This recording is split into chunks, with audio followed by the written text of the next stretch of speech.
மக்களே விடிய விடிய நடந்த விவாதத்துல மெஜாரிட்டி ஓட்டின் அடிப்படையில் வக்ஃப் திருத்த மசோதா வலதுசாரிகள் பக்கமே போய் சேர்ந்திருக்குங்க. அதே விடிய விடிய நம்ம விடியல் அரசு எம்பிஸும் என்டி கூட்டணி எம்பிஸும் தொண்டை கிளிய கத்துனதும் வயிறு முட்டை கேன்டீன்ல சமோசா கொட்டிக்கிட்டதும் தான் மிச்சம். ஒரு ஆணியும் புடுங்க முடியல. ஏன்னா இந்த திருத்த மசோதாவானது அமுலுக்கு வந்துட்டுங்க. இதை நாடு முழுவதும் பெரும்பான்மையான இஸ்லாமிய சகோதரர்களே கொண்டாடிக்கிட்டு இருக்காங்க. ஆனா மைனாரிட்டிக்கு எங்களை விட்டா வேற யாருமே இல்ல அப்படின்னு இவங்களை ஓட் பேங்கா யூஸ் பண்ணிட்டு இருக்கக்கூடிய புரோக்கர் கட்சிகள் மட்டும்தான் கதறிக்கிட்டு இருக்காங்க.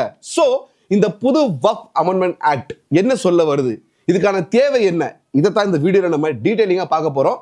நான் உங்க தேவ் டேனியல், வாங்க வீடியோக்குள்ள போலாம். சோ மக்களே, வக்ஃப் திருத்த மசோதா மக்களவையில ரொம்ப காரசாரமான விவாதத்தோட நடந்துகிட்டு இருந்தது. ஒரு பக்கம் இந்த ஆக்டுக்கு சப்போர்ட் பண்றவங்க அதை நியாயப்படுத்தியும், இன்னொரு பக்கம் அதை எதிர்க்கிறவங்க அதை நியாயப்படுத்தியும் ரொம்ப காரசாரமா அடிச்சுக்கிட்டாங்க.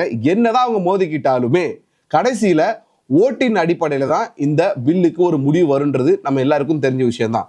ஸோ அதன் அடிப்படையில ஆளும் ஒன்றிய அரசுக்கு 288 ஓட்டு கிடைச்சிருக்கு. எதிர்த்த என்டி கூட்டணிக்கு 232 ஓட்டு மட்டும் தான் கிடைச்சிருக்கு. ஸோ அப்படி பார்க்கும்போது வக்ஃப் திருத்த மசோதா வெற்றிகரமா பாராளுமன்றத்துல பாஸ் ஆயிட்டுங்க. இப்போ இதனால வயிறு குளிர்ந்தவங்க பல பேர், வயிறு எரிஞ்சுக்கிட்டு இருக்கவங்க பல பேர்.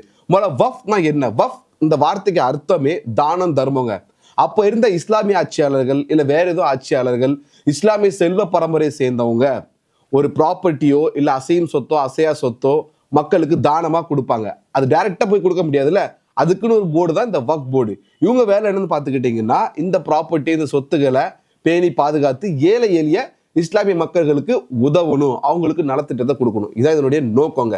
ஆனா இதுல ஒரு அதிர்ச்சிகரமான தகவல் என்னன்னு பார்த்துக்கிட்டீங்கன்னா, இந்தியாவில் பெரிய ப்ராப்பர்ட்டி ஓனர், அதாவது ரயில்வே டிஃபென்ஸ், ராணுவம், ரயில்வே, இதுக்கு அப்புறம் வக்ஃப் போர்டு தான் பெரிய ப்ராப்பர்ட்டி ஓனருங்க. இந்த ப்ராப்பர்ட்டிஸ் எல்லாமே விளை நிலங்களா, ஹோட்டலா, அது மட்டும் இல்லாம பிளாட்ஸா, இப்படி பல பரிமாணங்கள்ல இருக்கு. இது எப்படி சாத்தியம்? இந்த ஆக்ட் ஆனது 54ல என்னதான் கொண்டு வந்திருந்தாலும் 75 95 தான் இந்த அளவுக்கு இவங்களுக்கு ஃப்ரீடமா செயல்படக்கூடிய ஒரு ஆக்டா திருத்தப்பட்டது. இந்த குறுகிய காலத்துல இவரோட நிலங்கள் இவங்களுக்கு எப்படி வந்தது? இது உண்மையிலே தன்னிச்சையா முறையா தான் செயல்படுதா இல்ல இது குளறுபடி நடக்கா அப்படின்ற சந்தேகம் யாருக்கு வரும்? ஆப்வியஸ்லி பக்கத்து வீட்டுக்கார நாளைக்கே தொடர்ந்து ஒரு புது ஐட்டங்களா வீட்டுல வாங்கி குவிச்சிட்டானாலே நம்மளுக்கு கேள்வி வரும், இங்கிருந்து பணம் வருது. அதே லாஜிக் தாங்க. இந்த வக்ஃப் ஆக்டை திருத்துற அளவுக்கு ஒரு கட்டாய நிலைமை எதனால வந்துச்சு? ஏன்னு பார்த்துக்கிட்டீங்கன்னா, பார்க்குற இடமெல்லாம் வக்ஃப் ப்ராப்பர்ட்டி, பார்க்குற இடமெல்லாம் வக்ஃப் ப்ராப்பர்ட்டி அப்படின்னு இவங்க சொன்னதுதான் ஒரு முக்கியமான காரணமா அமைஞ்சுதுங்க. அதே மாதிரி இந்த வக்ஃப் சட்டத்தை பத்தி நம்ம ஏற்கனவே நம்ம சேனல்ல 2 வீடியோல டிஸ்கஸ் பண்ணிருக்கோம். அது மட்டும் இல்லாம இப்போ அது ட்ரெண்டிங் இஷ்யூவா போயிட்டு இருக்கிறதுனால இதுக்கு முன்னாடி இருந்த வக்ஃப் சட்டம் என்னன்றது நீங்களும் பார்த்து தெரிஞ்சிருப்பீங்க. ஆனா அதுல உள்ள ஒரு முக்கியமான செக்ஷன் பத்தி நம்ம இதுல பார்க்கலாம். செக்ஷன் 40ங்க.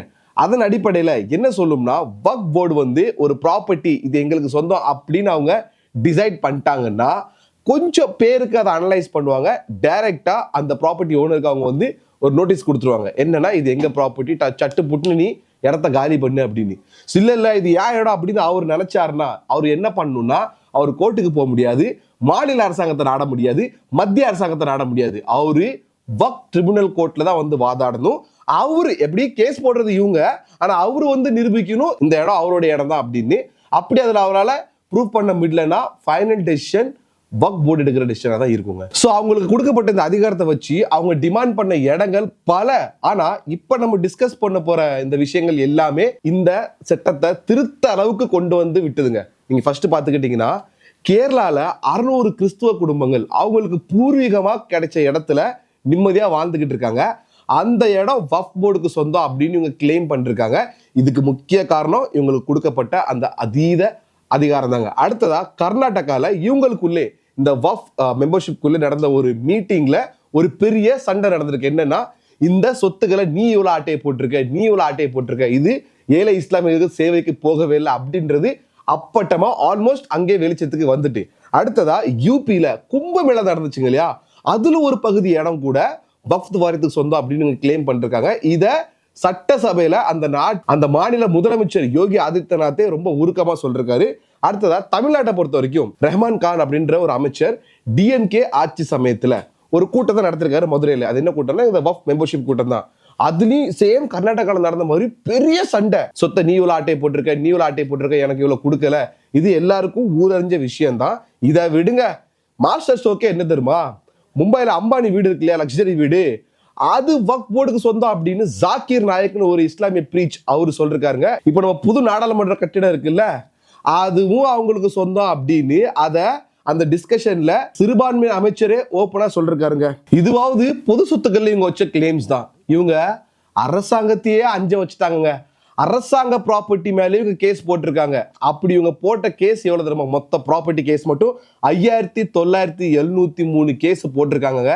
அரசாங்கத்தாலே ஒண்ணும் பண்ண முடியல. அரசாங்கமே கோர்ட்டை நாடிக்கிட்டு இருக்கு. ஆனா கோர்ட்டுக்கும் போக முடியாது. அரசாங்கத்துக்கு அந்த நிலைமைனா சாமானிய ஏழை எளிய மக்களுக்கு என்ன நிலைமை யோசிச்சு பாருங்க. சோ ஏழை எளிய மக்கள் ப்ராப்பர்ட்டி மேல இவங்க கொடுத்த கேஸ் மட்டும் 21,600 ப்ராப்பர்ட்டி கேஸ் இருக்குங்க. ஆனா தமிழ்நாட்டுல இந்த விஷயம் எப்போ பெருசாச்சுன்னா, உங்களுக்கு யூஸ்வலா தெரியும் தமிழ்நாட்டு மக்கள் இந்த மாதிரி விஷயத்துல சீக்கிரம் இன்வால்வ் ஆக மாட்டாங்க. பட் அவங்களுமே ஒரு கட்டத்துல பொறுமை இழந்து எப்போ இன்வால்வ் ஆனாங்கன்னா, திருச்சிராப்பள்ளி சிட்டில ஒரு கிராமமே, என்டையர் கிராமமே இவங்களுக்கு சொந்தம் கிளைம் பண்ணிருக்காங்க. அங்க உள்ள ஒரு கோவில் முக்கியமா, அதுவும் 1600 வருஷம் பழமை வாய்ந்த கோயிலுங்க. அது அவங்களுக்குன்னு டிமாண்ட் பண்ணிருக்காங்க. கொஞ்சம் லாஜிக்கலா யோசிச்சு பாருங்க. இவங்க சொல்ற பீரியட்ல இஸ்லாம் மதமே நம்ம நாட்டுல தோன்றவே இல்லைங்க. அப்ப எப்படிங்க இந்த ப்ராப்பர்ட்டி அவங்களுக்கு தானமா கிடைச்சிருக்கும்? இங்கதாங்க இவங்களுக்கு ஒரு பெரிய அடி விழுந்துச்சு. எல்லாருக்குமே ஒரு கேள்வி எழும்புது, இது உண்மையிலேயே நியாயமா தான் நடக்கா, இல்ல இதுக்கு பின்னாடி பெரிய ஒரு மாஃபியா கேங் இருக்கா அப்படின்னு. சோ இது வக்ஃப் வாரியம் இல்லைங்க, இது ஆட்டை போடுற வாரியமா இருக்குமோ அப்படின்னு பொதுமக்கள்ல இருந்து, அரசாங்க ஊழியர்கள் இருந்து அரசாங்கம் வரைக்கும் எல்லாத்துக்குமே ஒரு பெரிய கேள்வி எழும்புது. அப்பதான் உம்மிதா அப்படின்னு சொல்லக்கூடிய இந்த மசோதாவை, அதாவது இந்த ஆக்ட அப்ப கூட அவங்க மொத்தமா பேனிஷ் பண்ணல, டிமாலிஷ் பண்ணல, சில சட்டங்கள்ல சீர்திருத்தம் பண்ணணும் அப்படின்னு அதை கொண்டு வராங்க. சோ மக்களை இவங்க வைத்த இந்த எல்லை மீறிய டிமாண்ட்ஸ் தான் இந்த வக்ஃப் அமெண்ட்மெண்ட் ஆக்ட்ல திருத்தத்தை கொண்டு வர ஒரு முக்கிய அடிப்படை காரணமா அமைஞ்சதுங்க. ஆப்வியஸ்லி ஒருத்தருடைய நிலம், அதை ஒரு வாரியம் இது எங்க நிலம் சொல்லுது, ஆனா அவங்க அதுக்கு ப்ரூஃபை காட்ட மாட்டாங்க. நான் தான் ப்ரூஃப் காட்டணும், நான் கோர்ட்டுக்கும் போக முடியாது, அரசாங்கத்தையும் நாட முடியாது, அவங்க எடுக்கிறதா ஃபைனல் டெசிஷனா இருக்கும்னா இது கிட்டத்தட்ட ஒரு டாமினேஷன் மாதிரி ஆயிட்டு. இங்க எங்க ஜனநாயகம் இருக்கு? இது சர்வாதிகார சட்டம் மாதிரி தான் இருக்குது. இதை கொண்டு வந்தது எந்த கட்சி எந்த சமயத்துலன்றது நான் சொல்லி உங்களுக்கு தெரியணும் அவசியம் இல்லை. சோ இதுல திருத்தத்தை கொண்டு வரணும் அப்படின்னு சொல்லி தான் இந்த புது ஆக்டை கொண்டு வந்திருக்காங்க. ஃபர்ஸ்ட் என்ன சொல்லப்படுதுன்னு பார்த்துக்கிட்டீங்கன்னா, அந்த தானத்தை கொடுக்கக்கூடியவர் ஒரு இஸ்லாமியரா இருக்கணும். இது இருந்ததுலயும் இருந்தது. ஆனா இப்ப என்னதுன்னா, குறைஞ்சபட்சம் அவரு 5 வருஷம் இந்த இஸ்லாம் மதத்தை பின்பற்றி இருக்கணும். திடுதிப்புன்னு நேத்து வரைக்கும் ஹிந்துவா இல்ல கிறிஸ்டியனா இருந்துச்சு அவர் இஸ்லாமுக்கு மாறி அவர் நன்கொடைய கொடுக்க முடியாது. அடுத்ததா, இந்த சொத்து தனிநபர் சொத்தா இருக்கணும். நான் இஸ்லாமியர், அந்த சொத்து முழுக்க முழுக்க என்னுடைய பேர்ல மட்டும் தான் இருக்கணும். இதுக்கு 2 காரணம் சொல்லப்படுது ஏன் இப்படி ஒரு ஆக்டை வச்சிருக்காங்கன்னு. ஏன்னா யூசர்ட் ஒரு டெர்மினாலஜி பழைய ஆக்ட்ல இருந்தது. புது ஆக்ட்ல என்ன பண்ணிருக்காங்கன்னா, அதுக்கு உதாரணம் சொல்றேன். நான் இஸ்லாமியர், ஒரு ஓனர் கிட்ட 5 வருஷம் 6 வருஷமா நான் கடையை ரன் பண்ணிக்கிட்டு இருக்கேன் வாடகைக்கு. அதே திடுதிப்புன்னு அதை நான் விற்க நினைச்சா விற்க முடியுமா? அதுக்கு சட்ட அனுமதி கொடுக்குமா? நார்மல் சட்டத்துல. ஆனா வக்ஃப் சட்டத்துல என்ன சொல்லுதுன்னா, நான் இஸ்லாமியனா இருந்து அந்த வாடகைக்கு இருந்த இடத்த கூட விற்கலாம், அந்த ஓனர் ஒண்ணுமே பண்ண முடியாது. சோ இது அநியாயத்திலும் அநியாயம், இது பெரிய அநியாயங்க. அதே மாதிரி இப்ப அந்த சொத்து என் பேர்ல இருக்கு, ஆனா அது தாத்தா சொத்தா இருக்கலாம், பூர்வீக சொத்தா இருக்கலாம், அதுல என் தங்கச்சிக்கு, என் மனைவிக்கு, என் தம்பிக்கு யாருக்கு வேணா பங்கு இருக்கலாம். அவங்களுடைய ஒப்பீனியன் கேட்காம, அவங்களுடைய உரிமை இல்லாம நான் டக்குன்னு அதை நன்கொடையா கொடுத்துட முடியாது. ஏன்னா நன்கொடைன்றது ஒவ்வொருத்தரும் தனிப்பட்ட விருப்பத்துல கொடுக்கறதுங்க. அதனாலதான் இந்த சேஞ்ச் ஓவரையும் கொண்டு வந்திருக்காங்க. அது மட்டும் இல்லாம சென்ட்ரல் போர்ட் ஆஃப் வக்ஃபா இருக்கட்டும் இல்ல ஸ்டேட் போர்ட் ஆஃப் வக்ஃபா இருக்கட்டும், ரெண்டுலயுமே குறைஞ்சபட்சம் 2 பெண்கள் இருப்பாங்க. அவங்க கணவனால் கைவிடப்பட்ட பெண்கள், அதாவது டிவோர்ஸ் ஆன பெண்கள், இல்லைன்னா எக்கனாமிக்கலி பேக்வர்ட், ரொம்ப பொருளாதார ரீதியா பின்தங்கிய பெண்கள், விடோ பெண்கள், விதவைகள், இவங்க கண்டிப்பா இருக்கணும். இந்த வக்ஃப் ப்ராப்பர்ட்டியை வித்தோ இல்ல அழிந்து வரக்கூடிய லாபத்து மூலியமா இவங்களுக்கு ஒரு சுய உதவிக்குழு அமைத்து இவங்களுக்கு வேலை வாய்ப்போ இல்ல சின்ன தொழிலோ அமைச்சு கொடுக்க இவங்க திட்டம் போட்டிருக்காங்க. பழைய ஆக்ட்ல எப்படி பெண்களுக்கு உரிமை அளிக்கப்படலையோ அதே மாதிரிதான் பழைய ஆக்ட்ல தாழ்த்தப்பட்டவர்களுக்கும் உரிமை அளிக்கப்படலை. அதாவது இஸ்லாமியர்கள்லயும் சில காஸ்டுங்கள்லாம் இருக்கு. அதுல இவங்க பெரும்பான்மையா சுன்னி மற்றும் ஷியா முஸ்லிம் இவங்களுக்கு மட்டும்தான் அந்த மெம்பர்ஷிப்ல அனுமதி அளிக்கப்பட்டு இருந்தது. ஆனா இந்த திருத்த சட்டத்தின் அடிப்படை இனிமே போரா மற்றும் அகோகனி அப்படின்ற இந்த பிரிவினரும் அதுல சேர்க்கப்படுவாங்க. அது மட்டும் இல்லாம ஒரு டிஸ்பியூட் போயிட்டு இருக்குன்னு வச்சுக்கோங்களேன், ஒரு தனிநபர் சொல்றாரு அது ஏன் இடம்னு, அதே சமயத்துல வக்ஃப் வாரியம் சொல்லுது இல்ல இது ஏன் இடம் அப்படின்னு.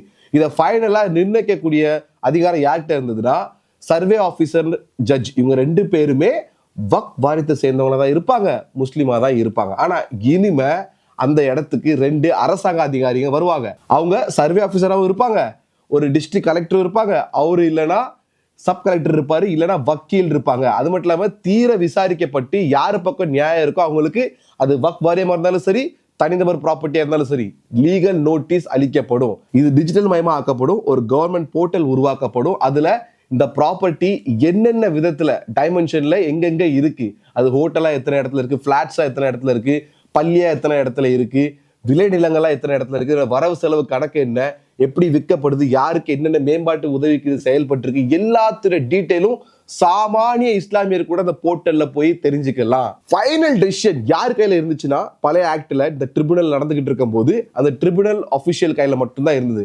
ஆனா இனிமே அப்படி இல்லைங்க. ஒரு தனிநபருக்கு தப்பா பட்டதுன்னா அவர் கோர்ட்டை நாடி போகலாம். இது என்ன தப்பு இருக்கு? இதான நியாயம்?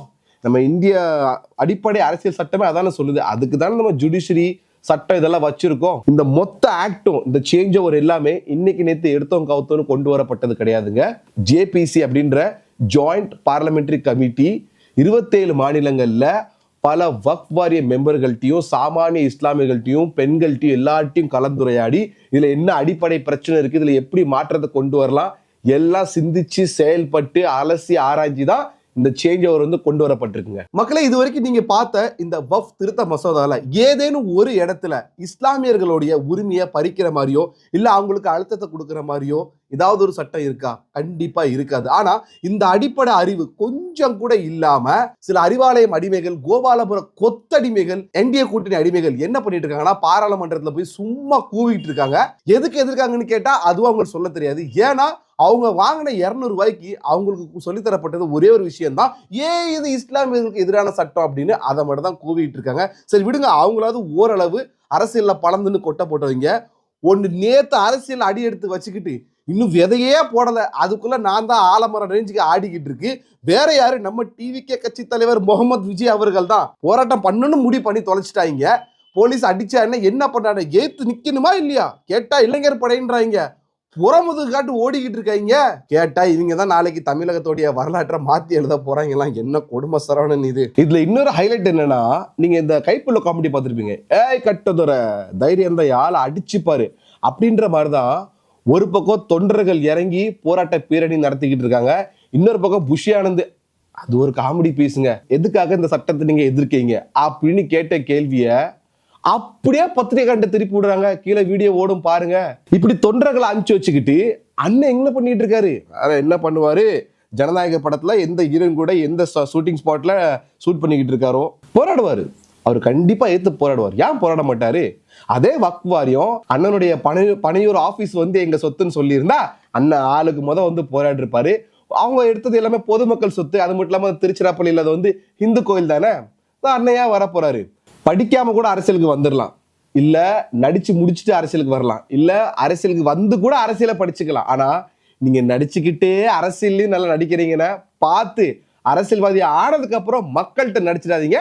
உங்கள் அரசியல் வாழ்க்கைய மக்கள் நாசமா ஆக்கிடுவாங்க. ஏன்னா போன வீடியோ எவ்வளவு உங்க பக்கம் நியாயம் சப்போர்ட்டிவா பேசினேன், அதுக்குள்ள இப்படி அநியாயம் பண்றீங்களே. சோ மக்களை நம்ம ஆஸ் யூசுவல் வீடியோடைய எண்ட் கன்க்ளூஷனுக்கு வந்துட்டோம்.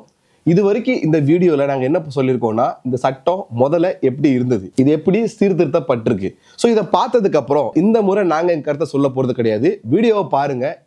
இந்த சட்டமானது இஸ்லாமியர்களுக்கு சாதகமான ஒண்ணா இல்ல பாதகமான ஒண்ணா கண்டிப்பா நீங்க மறக்காம கமெண்ட் பாக்ஸ்ல மென்ஷன் பண்ணுங்க. சேனலை சப்ஸ்கிரைப் பண்ணுங்க, ஃபாலோ பண்ணிருங்க.